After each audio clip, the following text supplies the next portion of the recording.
Oi, segundo ano, tudo certo? Bom, vamos continuar. Tô com esse visual meio amarelo com as luzes do quarto, não sei porque tá assim, mas tudo bem, vamos lá. Bom, então a gente tá falando sobre o período joanino, né? Falamos de algumas situações que o período joanino propiciou, né, ao Brasil, já que agora o Brasil era, né, está elevado ao Reino Unido, é a sede do Império Português. Logo, então foi necessário realizar uma série de ações, né? Basicamente que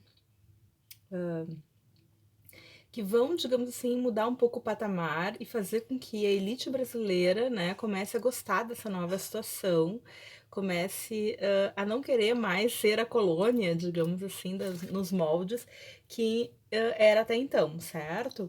Então, basicamente, né, retornando agora ao capítulo 13, a gente fez um breve retorno ao capítulo anterior do período napoleônico, porque havia ali dentro digamos assim, um subcapítulo, né, que falava um pouquinho sobre o início do período joanino, a chegada da família portuguesa.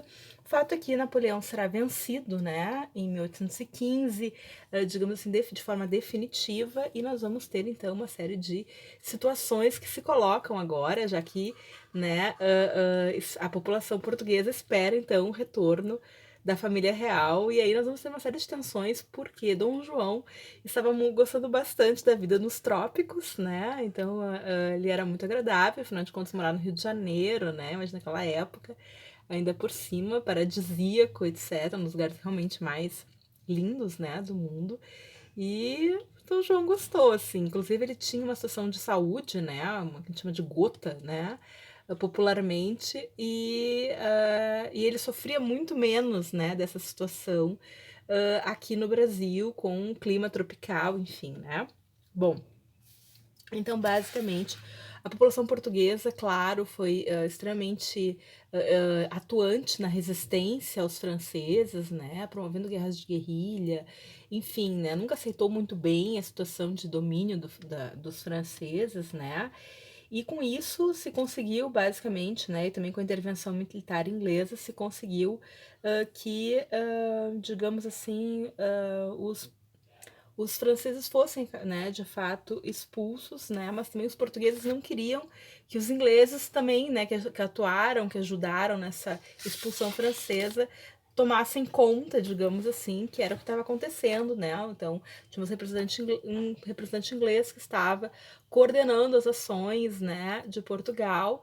E os portugueses queriam, né, que voltasse, entre aspas, as coisas como eram, mas também com uma situação, com uma proposta de uma reformulação da monarquia, né, que até então era uma monarquia absolutista, e os portugueses começaram então a exigir uma monarquia constitucional, ou seja, né, que enfim, né, os poderes do monarca fossem então limitados, certo? Então, em 1820, na cidade de Porto, vai acontecer a chamada Revolução Liberal, a Revolução do Porto, que exatamente as lideranças, né, tinham essa perspectiva de mudanças de estrutura, né, com princípios liberais e com uma perspectiva constitucional, certo? Então eles convocaram as chamadas cortes portuguesas, que basicamente foram cortes extraordinárias nessa perspectiva de tentar administrar, né, Portugal nesse contexto meio de vácuo de poder, certo? E que tinha, digamos, um exercício quase democrático, digamos assim, né? Não democrático de forma ampla para o populacho em geral, mas que tinha então representações da sociedade, deputados, enfim, que estavam coordenando a administração, então, certo? Então, essas cortes portuguesas, né, vão ser então chamadas para construir uma constituição, né? Então a gente tinha, né, no período de dominação da França, que nunca foi tão completo, que sempre teve resistência, a formação de espaços de resistência, né, de grupos dessas cortes que vão também estar sempre tentando ocupar o poder. Bom, com a expulsão francesa, com a Revolução do Porto, essas cortes elas vão ser chamadas para se produzir então um texto, né, que seria então a Constituição Portuguesa, certo? Então eles queriam afastar né, o Lorde francês que estava basicamente controlando Portugal nesse período e queriam basicamente que Dom João VI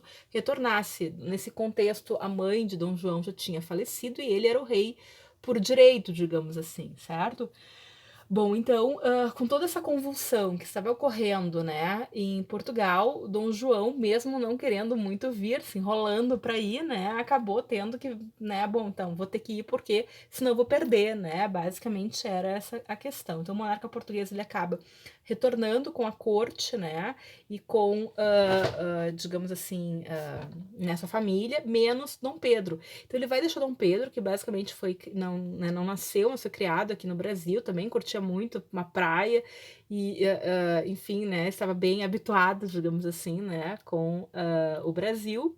E a ideia dele era exatamente essa: bom, vou deixar alguém aqui, né, porque se também se vai todo mundo, eu posso perder aqui, já que a elite, né, brasileira estava, né, com a pulga atrás da orelha, tá, e agora? Vão querer nos recolonizar? E a intenção portuguesa era exatamente essa, né, que se retornasse a perspectiva de um exclusivo comercial, de um pacto colonial que já não era mais viável, né, para os brasileiros que se acostumaram rapidamente com a nova situação, né, de uma certa igualdade, digamos assim, uma série de direitos, né, que acabaram sendo adquiridos nesse processo, certo? E não queriam, obviamente, retornar. Portugal, né, os portugueses que tinham interesses econômicos nessa perspectiva queriam, né, o retorno do pacto colonial, porque tinha uma situação de crise, nós tivemos uma guerra aí, né, tivemos um tempo de vácuo de poder, uma série de situações que prejudicam economicamente Portugal também. Então a ideia era tentar recuperar a economia o mais rápido possível e nada melhor do que voltar a colonizar o Brasil, digamos assim. Então a gente tem essa situação, esse impasse, né? Então Dom Pedro acaba ficando, né? Mas os portugueses não se enganaram, assim, não ficaram, opa, como assim? Cadê o. Tá faltando um aí, né? E exigiram também que Dom Pedro retornasse, certo? Então havia toda essa situação. Então, no Brasil, tinha então grupos que começaram a se colocar como favoráveis à ruptura, né? Ao processo de independência, um processo de independência controlado, que fosse feito de cima para baixo, né? E era melhor que fosse feito agora, antes que o povo fizesse, digamos assim. Essa era o pensamento, né? Se formou o chamado Partido Brasileiro, mas não é um partido como a gente entende hoje, mas no sentido de representantes da elite que eram favoráveis a essa perspectiva dessa ruptura, certo?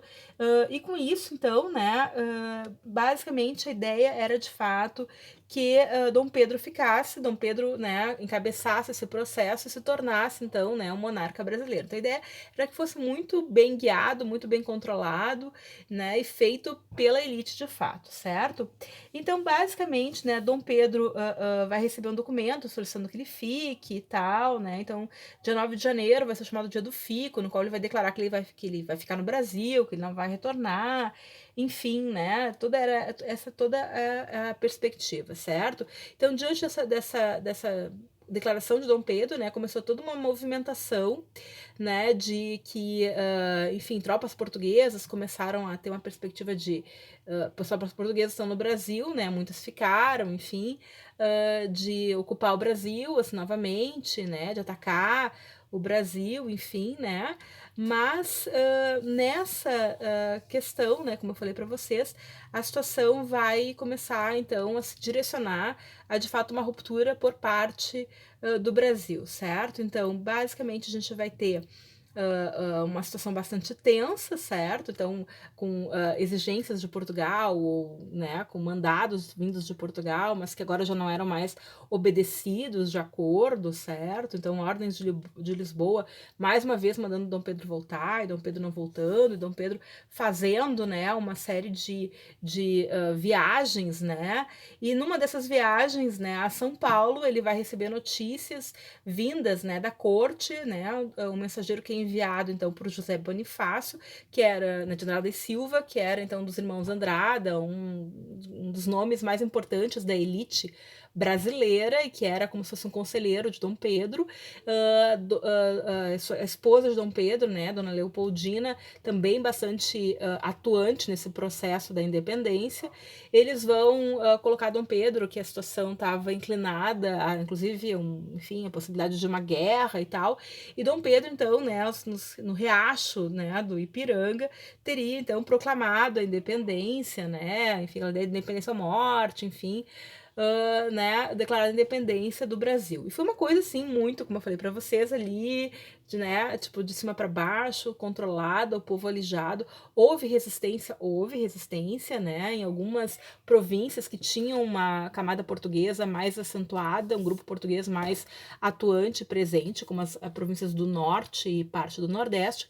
No primeiro momento resistiram, né, a essa ruptura com a metrópole, certo? Então algumas tropas portuguesas que estão sediadas no Brasil vão se rebelar contra esse processo, mas logo então serão vencidas. Então o processo de independência ele foi basicamente, né, com baixíssima participação popular, né, apenas alguns enfrentamentos ali, mas que não teve essa atuação, né, pró-independência como teve nos países da América Espanhola, né, basicamente foi dirigido pela aristocracia, certo? Não foi algo assim com grandes rupturas em outros sentidos, foi uma ruptura política, mas não econômica, né, cultural, etc. A gente não teve essa situação. Não houve impacto em relação à escravização, que se manteve. O Brasil vai entrar num cenário bastante complicado no cenário nacional, mundial, aliás, né? E a gente vai então ver isso com mais calma, certo? Então não houve uma ruptura política, porém não houve grandes transformações no processo de independência brasileiro.